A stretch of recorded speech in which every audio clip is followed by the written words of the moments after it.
आप सबका स्वागत है इस यूट्यूब चैनल पे। तो इस वीडियो में हम लोग देखेंगे क्लास 10वीं का जो आपका इंग्लिश होने वाला है ना, क्लास 10वीं का जो इंग्लिश होने वाला है उससे रिलेटेड इम्पोर्टेंट क्वेश्चन। तो वीडियो में आप लास्ट तक बने रहिएगा। चैनल के ऊपर आप नए तो चैनल को सब्सक्राइब कर लीजिएगा, ठीक है। देखिए, वीडियो में लास्ट इसलिए बने रहने के लिए कह रहे हैं क्योंकि इसमें जो भी प्रश्न देखेंगे वो बहुत इंपॉर्टेंट होने वाला है। तो इम्पोर्टेंट प्रश्न को आप छोड़े ना, लास्ट तक बने जरूर रहें।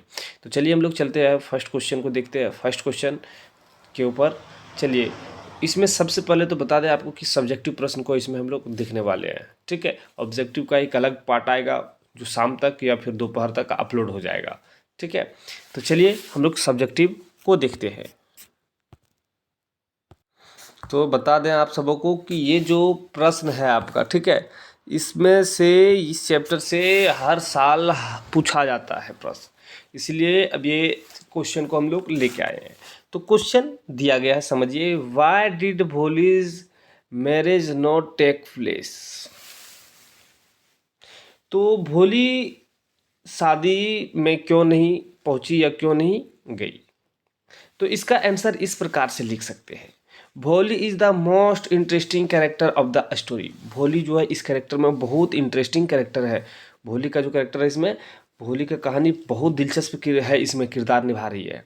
सी fall from her cot at age of 10 months and her brain is damage. जब वह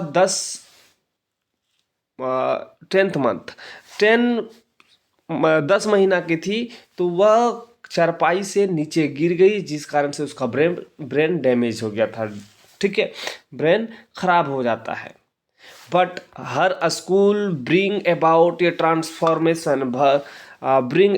ट्रांसफॉर्मेशन, और उसके स्कूल क्या करते हैं कि लेकिन उसका स्कूल एक बदलाव लाता है, ट्रांसफॉर्मेशन लाता है। सी चेंज इनटू ए कॉन्फिडेंस गर्ल, और उसको एक कॉन्फिडेंस गर्ल में बदल देता है। वो स्पीक विदाउट द, और वो एक जो वो बोलना स्टार्ट कर देती है, वो हकलाहट, जो पहले बोलती थी विदाउट हकलाहट के साथ बोलना प्रारंभ कर देती है, ठीक है। तो आगे प्रश्न दिया गया है कि give a sketch character of भोली या give a character sketch of भोली, ये प्रश्न है, ठीक है। मतलब भोली का चरित्र चित्रण करना है। तो भोली का चरित्र चित्रण करना है, तो इसको हम लोग इस प्रकार से लिखेंगे। आप अपने भाषा में भी लिखना चाहेंगे लिख सकते हैं, नहीं तो फिर इसको भी आप लोग उतार सकते हैं। Bholi Bholi was the fourth daughter of Numberdar Ramlal. कहता है कि मकान मालिक जो, माफ कीजिएगा, कि वह बचपन भोली जो है नंबरदार रामलाल की चौथी बेटी, फोर्थ नंबर डॉक्टर थी, ठीक है। She had fallen off the cot when was a baby, और मतलब कहता है कि वह बचपन में ही चरपाई से गिर गई थी, जिसमें छोटी थी उसमें चरपाई से गिर गई थी, ठीक है। Perhaps it had damage some part of her brain, इस कारण से उसके दिमाग क्षतिग्रस्त हो गया था, ठीक है। फिर then she had a smallpox, और फिर कहता है कि जब ये क्षतिग्रस्त हुआ और फिर उसे चेचक भी हो गया था, स्मॉल पॉक्स, ठीक है। हर बॉडी वाज डिसफिगर, और चेचक जब हुआ तो उसका जो बॉडी तो जो था, उसका शरीर था दागों से भर गया था, डिसफिगर हो गया था, ठीक है। पोक मार्क्स भोली यूज टू स्टेमर्स, और यहाँ पे कहता है कि वह ना तो समझदार थी। सी was not wish and not beautiful, but her education brought a change in her personality। मतलब कहता है कि वह ना तो समझदार थी और ना ही सुंदर, लेकिन उसकी शिक्षा ने उसकी व्यक्तित्व में बदलाव ला दिया। फिर कहता है कि as she grew up she stopped stammering, she now knew what was good and what was bad. और अब जब उसके शिक्षा ने उसमें बदलाव लाया, तो जैसे जैसे वह बड़ी हुई उसमें हकलाना बंद हो कर दिया, ठीक है। हकलाना बंद कर दिया, उसके ठीक है, और वह धीरे धीरे बुरे और अच्छे में फ़र्क करना प्रारंभ कर दिया, समझना वो कि ये बैड एंड गुड समझना प्रारंभ कर दिया था। Her father Ramlal accept the marriage proposal of Bishamber. ठीक है, फिर अब कहता है यहाँ पे कि उसके पिता रामलाल ने भोली के लिए पंसारी बिस्मर का विवाह प्रस्ताव स्वीकार कर लिया, बट डैमेज ये ड्रॉवी ऑफ 5,000 रुपीज़। मतलब कि जब वो मतलब कि प्रस्ताव तो ठीक कर दिया, लेकिन फिर कहता है लेकिन उसने 5,000 रुपया दहेज की मांग की। उसने कितना मांगा? 5,000 दहेज।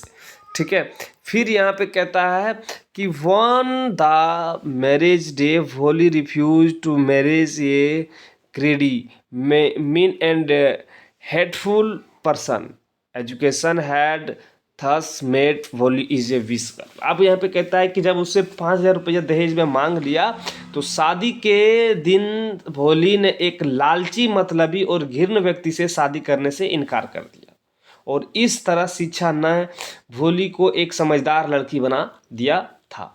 ठीक है, फिर प्रश्न है, ये प्रश्न बहुत इंपॉर्टेंट था इसीलिए आप सबको बताएं। आगे देखिए, करेक्टर देख लीजिएगा। आगे प्रश्न दिया है कि व्हाई डू भोली पेरेंट्स एक्सेप्ट बिस्मर मैरिज प्रपोजल। तो यहाँ पे रामलाल एक्सेप्टेड टू विस्मर प्रपोजल। अब यहाँ पे कहता है कि रामलाल ने विस्मर के प्रस्ताव को क्यों, मतलब भोली के माता पिता विस्मर के प्रस्ताव को क्यों एक्सेप्ट किया था। तो रामलाल ने विस्मर के प्रस्ताव को स्वीकार कर लिया था, क्यों? क्योंकि Bishamber was well to do shopkeeper, और इसका इसलिए प्रस्ताव को मान लिया था क्योंकि जो विस्मर जो था वो अच्छा शॉपकीपर था। ठीक है, तो चलिए ये जो प्रश्न हम लोग देखेंगे कि why did Lencho write a letter to God. Lencho ने भगवान के पास पत्र क्यों लिखा था। ठीक है, तो Lencho's field were totally destroy. Lencho का जो फील्ड था वो टोटली डिस्ट्रॉय हो गया था, क्यों? बाय द हेल्ड स्टोन, ओलावृष्टि, पत्थर गिरने के कारण से। ठीक है, he thought that he and his family would not survive. उसे लग रहा था कि उसकी फैमिली और वो खुद सर्वाइव नहीं कर पाएंगे। सो इसीलिए he decided to write a God about his problem, और इसीलिए उसने डिसाइड किया कि अपना प्रॉब्लम भगवान को बताएं। In it he wrote him to send him, और इससे जब भगवान को अपना प्रॉब्लम बताएंगे तो उसने लिखा, क्या लिखा उसने कि सेंड हिम 100 पैसों इमीडिएटली, और उसने उस लेटर में लिखा कि हमें 100 पैसों की बहुत ज़रूरत है, आप हमें सेंड कीजिए, भेजिए। ठीक है, आपका आंसर यहीं पे समाप्त होता है, और आगे आप इसका आंसर लिखना चाहे तो ये लिख सकते हैं, इससे कोई प्रॉब्लम नहीं है। The letter reach the postmaster. जब लेटर जो है पोस्ट मास्टर के पास पहुंचा तो he read it out with curiosity, मतलब कि उसने जब लेटर उसके पास पहुंचा तो वो बहुत जिज्ञासा के साथ पढ़ा। He was a kind man and decided to help Lencho, और वो जो पोस्ट मास्टर था वो बहुत दयालु था और उसने उसे मदद करने के लिए सोचा। ही कलेक्टेड 70 पैसों विथ ग्रेट एफर्ट। बहुत मशक्क़त के बाद उसने 70 पैसा जमा किया, और then the put in an envelope and signed God on the letter, और उसने उस इन्वॉल्व में उस लिफाफे में भरा और उसके ऊपर साइन कर दिया गॉड का पत्र। Lencho get this letter.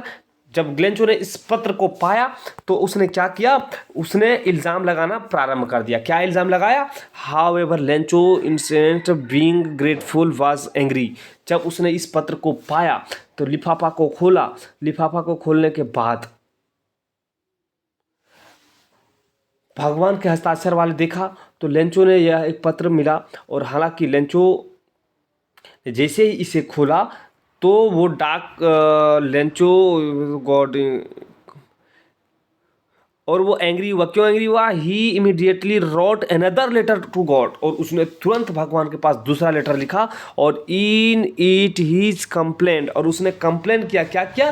कि against the post office employees, किसके खिलाफ उसने कंप्लेंट किया कि पोस्ट ऑफिस एम्प्लॉय के खिलाफ, जो पोस्ट मास्टर था उसके खिलाफ किया। और he had after all a very firm faith in God, or he was sure that the part of money had been stolen by the post office staff। और उसने इल्ज़ाम लगाया कि जो आपने 100 पैसा भेजा उसमें से आप 30 पैसों चोरी कर लिया। किसने?